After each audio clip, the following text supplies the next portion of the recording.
절대로 자식에게 돈 쓰지 마세요. 안녕하세요, 감성대디 데니스입니다. 많은 분들이 아시다시피 OECD 국가 중에서 대한민국이 노인 자살률, 노인 빈곤율 1위라는 건 누구나 아실 겁니다. 자, 이것에 대한 이유를 분석해보면 대한민국은 노인 복지가 약하다, 정년 퇴직이 너무 이르다, 사회보장제도가 너무 빈약하다 등등 많은 이유가 있는데요. 물론 틀린 얘기는 아니에요. 하지만 저의 생각은 조금 달라요. 제가 미국에서 오래 살면서 보고 느꼈던 건 이래서 대한민국이 노인 자살률, 노인 빈곤율이 세계 1위구나. 그 이유를 저는 깨달았습니다. 자, 지금부터 그 얘기 해드릴게요. 채널 고정.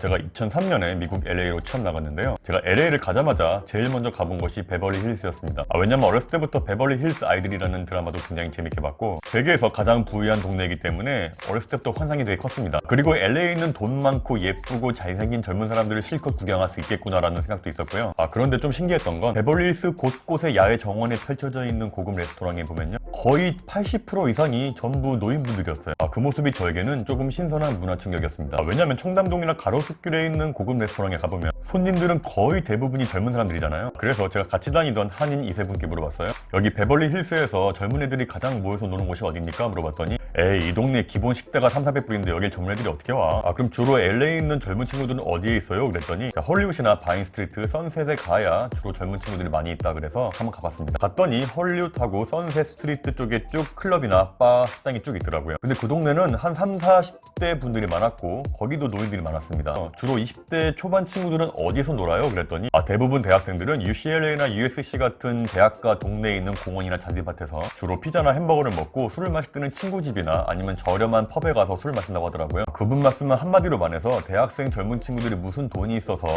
베벌리힐스 같은 비싼 동네 와서 술 마시고 밥 먹겠냐, 이런 얘기였어요. 저는 그런 모습들이 굉장히 좋아 보이기도 하지만 굉장히 신기했습니다. 왜냐면 강남역이나 홍대 같은 번화가에 나가면 대부분이 젊은 친구들이지 노인은 거의 없잖아요. 물론 베벌리힐스에도 20대 초반 젊은이들은 있긴 있었어요. 하지만 어딜 가든지 고급 식당, 고급 바 같은 곳은 대부분 노인들이었다는 건 굉장히 신기한 일이었습니다. 그때까지만 해도 저는 미국 노인들의 사회복지 제도가 굉장히 잘 돼 있구나 정도로 생각했어요.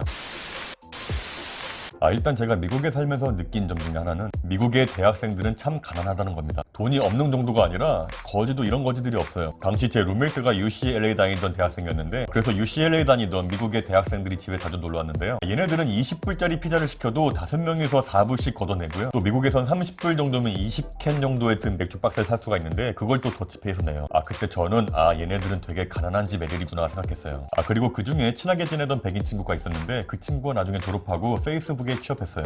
너 이제 좋은 직장 들어갔으니까 돈 많이 벌겠네, 축하해, 이랬어요. 근데 그 친구가 고개를 이렇게 절레절레 흔들더니 야, 이제부터 학자금 대출 갚아야 돼, 한 10년은 갚아야 될걸, 이러는 거예요. 그 얘기를 듣고 제가 속으로 정말 가난한 집 친구구나, 애가 올바르게 잘 컸네 생각했어요. 근데 나중에 다른 친구에게 들은 이야기인데 알고 보니까 그 친구의 아버지가 오클랜드에서 큰 와인 농장을 하시는 엄청난 부자였던 거예요. 근데 이 친구 말고도 알고 보니까 다른 친구들도 다 집안이 괜찮은 친구들이었어요. 그리고 다들 취업해서 자기가 학교 다닐 때 학자금 대출 갚으면서 잘 살고 있어요. 그런데 미국에 있는 대부분의 대학생들이 이렇게 산대요. 자, 미국에 있는 대학가를 가보면요, 돈을 아끼기 위해서 방 3개 있는 아파트에 8명 사는 것도 봤고요. 피자, 맥주 먹을 때도 1불 아끼려고 노력하고, 생활비, 학비 벌기 위해서 아르바이트하고, 취업하고 나서도 자기들이 학자금 대출 자기가 갚으면서 살아가요. 물론 미국에도 잘 사는 부모 덕분에 돈 걱정 없이 사는 친구들도 있었지만, 저는 LA에서 스포츠카 몰고 다니면서 돈을 흥청망청 쓰고 다니면서 다니는 유학생들은 한국, 중국, 중동 애들밖에 못 봤습니다.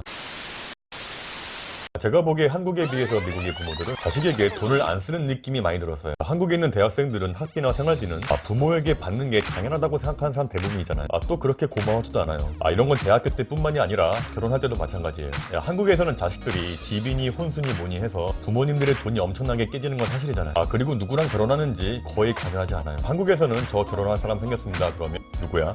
뭐하는 애야? 직장은? 부모님은 뭐 하신대? 그런데 미국 부모들은 안 그래요. 자, 미국 친구가 부모님께 저 결혼합니다 그러면요, 와우, congratulations! when? 따라서 미국의 부모 자식 간에는 그렇게 큰 갈등이 생길 게 별로 없어요. 자식의 인생은 자식의 인생, 부모의 인생은 부모의 인생이라는 확고한 개념이 있기 때문에 자식들도 부모에게 뭐 금전적으로 바라는 것도 없고요, 또 부모가 해주는 게 없다고 해서 뭐 서운해하는 것도 없어요. 따라서 미국의 부모들은 자식에게 생활비, 학비, 집, 혼수 이런 걸 안 해주기 때문에 자식 때문에 등골이 휘거나 뭐 노후 대책이 안 되는 거, 이런 일은 거의 없습니다. 한마디로 자식은 그냥 성인이 되면 나가서 사는 존재, 너 인생은 너 인생, 내 인생은 내 인생, 나는 너에게 금전적으로 해주는 게 없으니 대신 너희도 엄마 아빠를 나중에 부양할 생각하지 마라, 우리 인생은 우리가 알아서 할게, 이런 거예요. 굉장히 깔끔하죠. 반면에 한국의 부모님들은 어떤가요? 한국의 부모님들이 가장 많이 하는 착각 중에 하나는 내가 지금 비록 힘들고 어려워도 자식을 열심히 가르치고 좋은 대학, 좋은 직장에 취업시켜 보내면 이 자식이 나중에 나를 봉양하고 잘 모실 것이다 라는 무의식 중에 착각이 있습니다. 저는 이러한 착각이 우리나라가 OECD 국가 중에 노인 빈곤율, 노인 자살률 1위라는 가장 큰 이유라고 생각합니다. 전형적인 한국에 어느 정도 사는 중산층 가정의 이야기를 해볼게요. 초등학교 때부터 고3 때까지 열심히 과외시키고 학원도 보내죠.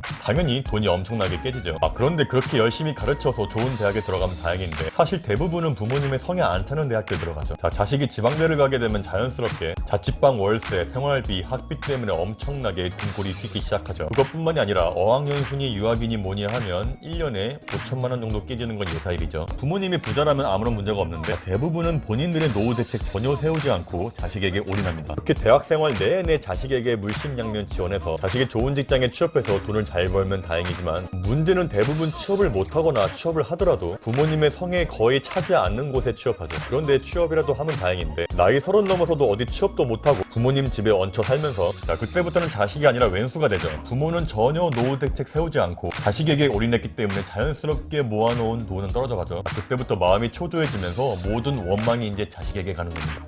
야 이놈아, 내가 너 어떻게 키웠는데 나이 30 되도록 취업도 못하고 그러고 살고 있냐? 그러면 자식들은 이렇게 얘기하죠. 아니 언제 나를 그렇게 돈 들여서 가르치래? 이렇게 돈 걱정 없이 부족함 없이 자란 자식들의 특징은요, 이제껏 본인이 부모로부터 받은 돈으로 학비 내고 생활비 내고 유학 갔다 온 거 이런 거 전혀 고마워하지 않습니다.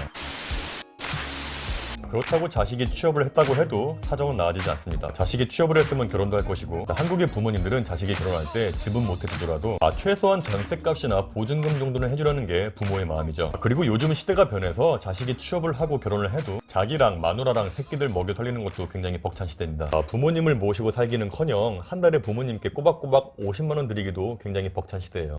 제가 생각하는 대한민국이 OECD 국가 중에서 노인 빈곤율이 압도적인 1위인 이유가 아무런 노후 대책 없이 자식에게 올인하고 뒷바라지 하는 이 부모님들의 마인드 때문이라고 생각합니다. 절대 자식에게 돈 퍼주지 마세요. 앞으로는 너에게 금전적인 지원은 힘들 것 같다. 우리도 노후 대비를 하기 위해서는 지금부터 돈을 아껴야 한다. 대신 우리가 나이 들면 우리 인생은 우리가 알아서 할게. 너는 너의 인생을 살아. 이렇게 얘기했다고 어떻게 나한테 이럴 수가 있냐고 따질 자식은 없다고 생각합니다. 부모님이 먼저 이렇게 나오시면 자식들은 본능적으로 철이 들어요. 앞으로 어떻게 살아야 할지, 뭐 하고 살아야 할지 정신이 번쩍 들 겁니다. 사람이란 원래 극한 상황에서 잠재력이 폭발하거든요.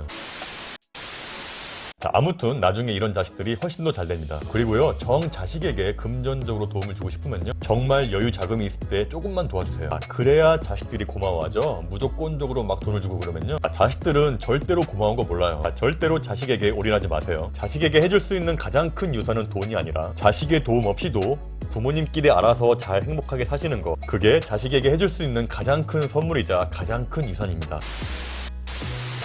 오늘 영상 여기까지 하겠습니다. 도움이 되셨다면 구독과 좋아요 꼭 부탁드리겠습니다. 그럼 다음에 뵙겠습니다. 감사합니다.